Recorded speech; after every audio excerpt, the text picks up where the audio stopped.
And we are on. Greetings, YouTube land.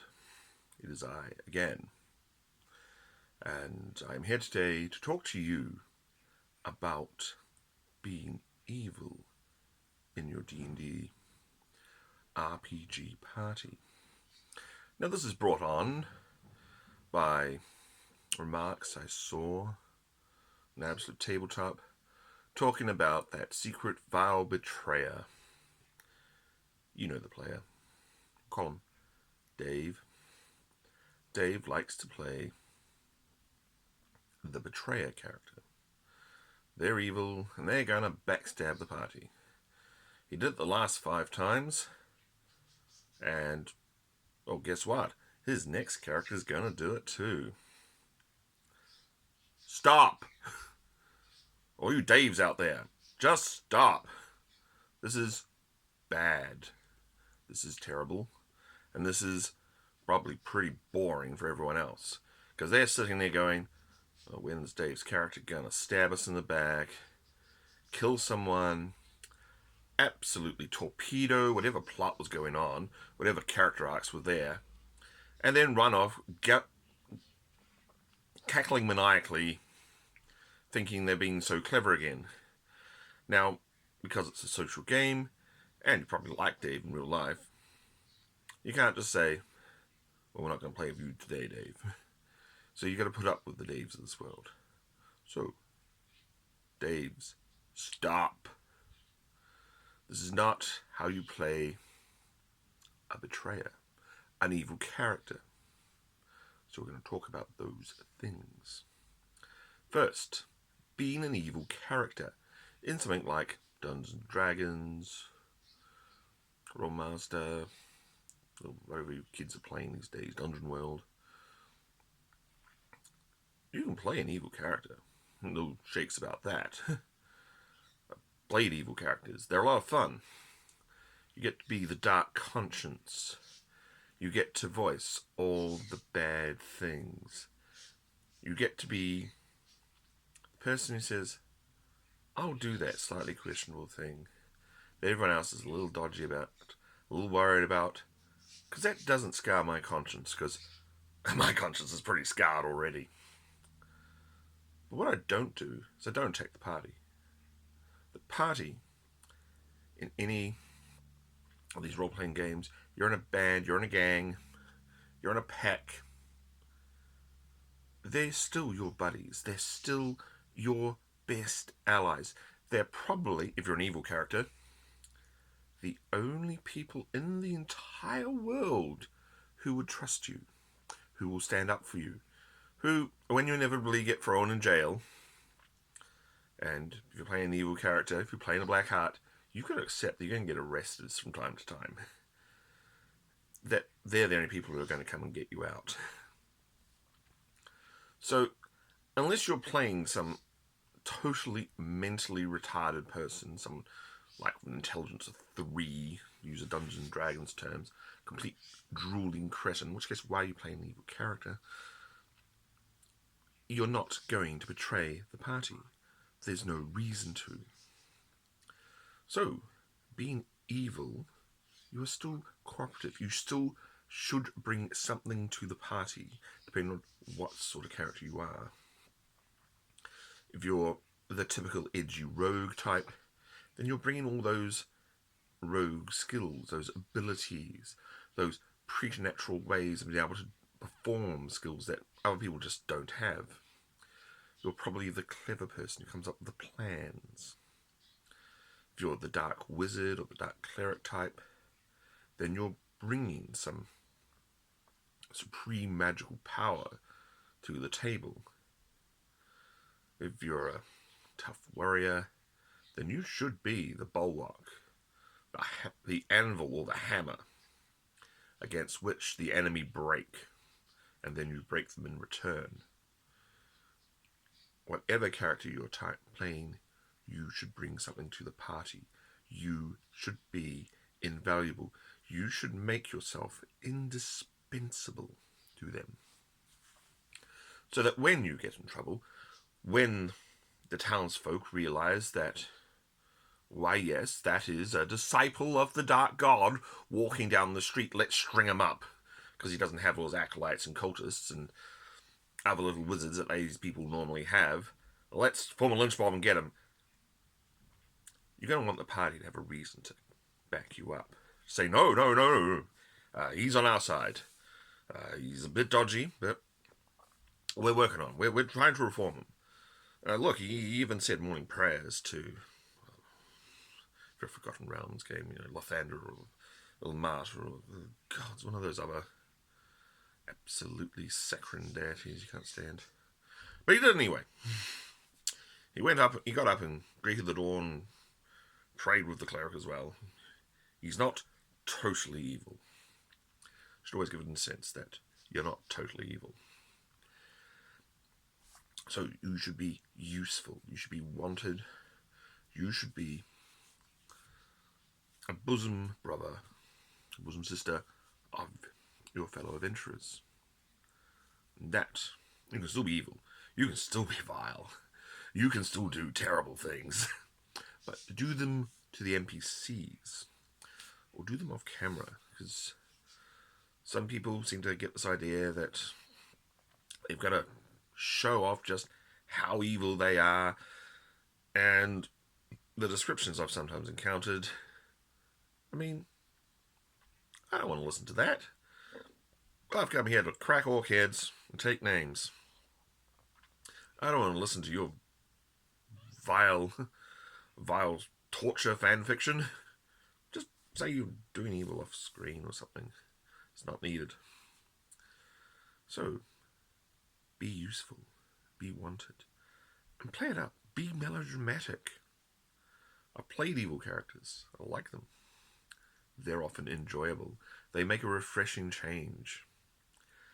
And when the party confronts you about it, when they realise exactly what alignment you have as opposed to them, it's always exciting. I remember one game where after a while of invoking various deities of evil in my fights and slapping out a few arcane spells that, well, as a fighter, I really shouldn't have had, because I was claiming to be a fighter.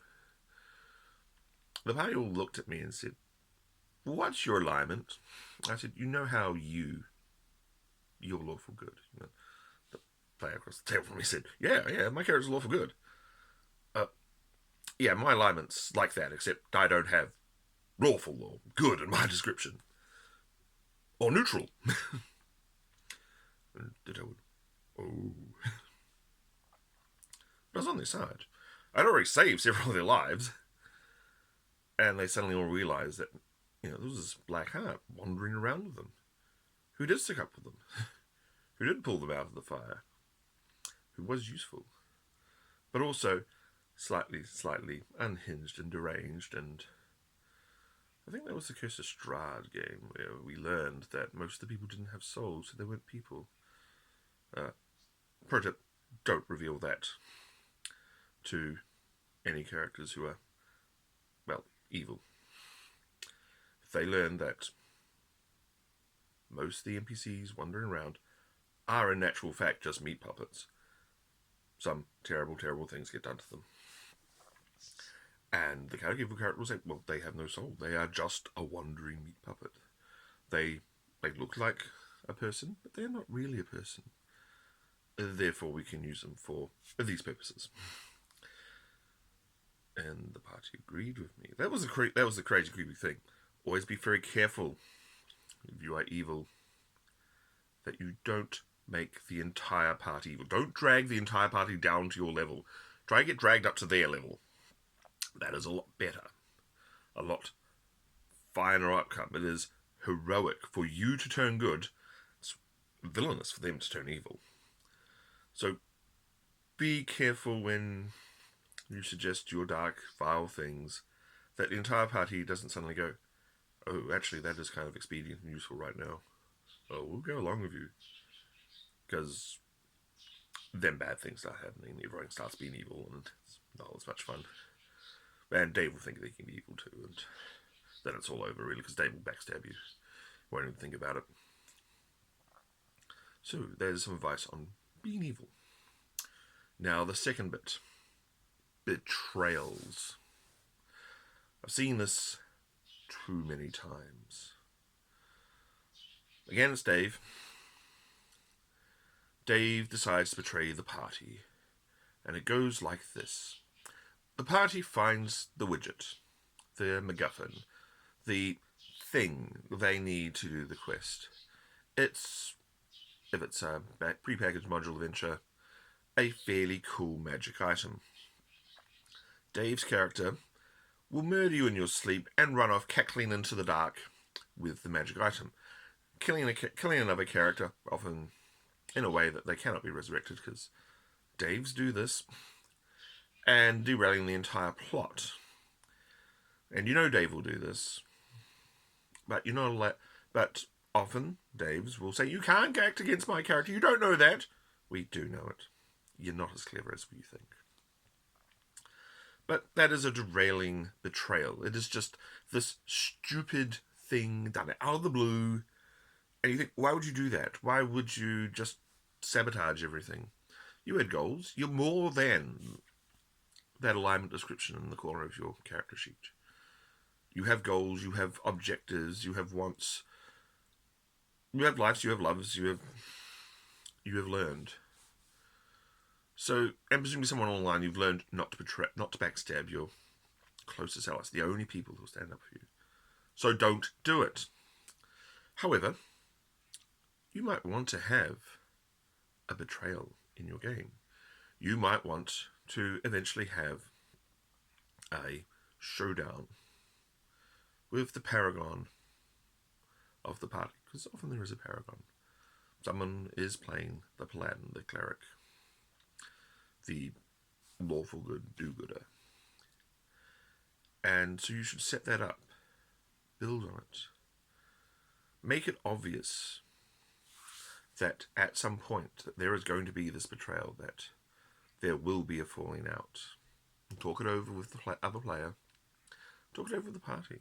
See, get them on board with this thing you're going to do in the story. That at this point, and these prepackaged adventures, and even ones people run just off the top of their heads, you know how things will go. You know what a story is like. You know when a point for a vile betrayal should occur. You've seen movies, you've read books. You've been immersed in this popular fantasy culture. You must know these things. You know that at some stage, this point is when the villain, or the person who was the betrayer, makes their move. So build up for it. Cooperate with our players. I did this once a few years ago. We all knew the other player was evil. We knew. He worshipped the dark goddess. I can't remember who it was. We knew she was, and we saw him fall to it, and we saw it coming. And I also was this character's closest friend. I was one of the good guys. I was good for a change, yeah. And we both were vying for the attentions of the same NPC. But we built up to it. At a certain point, the GM said, "Oh, you two are going to throw down." We both looked at him and said, "Yep, we're going to throw down at some stage. And it's going to be a quick, bloody and brutal fight." Because both of us we were the front line.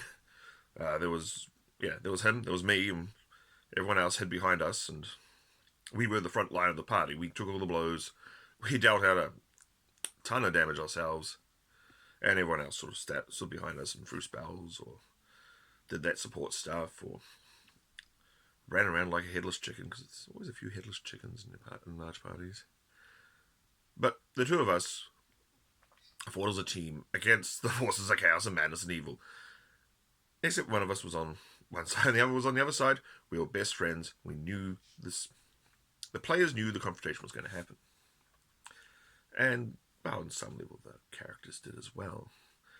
But we got the GM on board with it. He said, well, at this point, he's going to make this decision, whether he follows the Dark Goddess or whether he goes along with the party. And, well, I'm perfectly fine for him to follow the Dark Goddess and, murder me. I'm going to put up a fight, but I think he's going to win because he's got the artifact and I gave it to him, so I think on the balance things, unless I'm really lucky, he's going to win.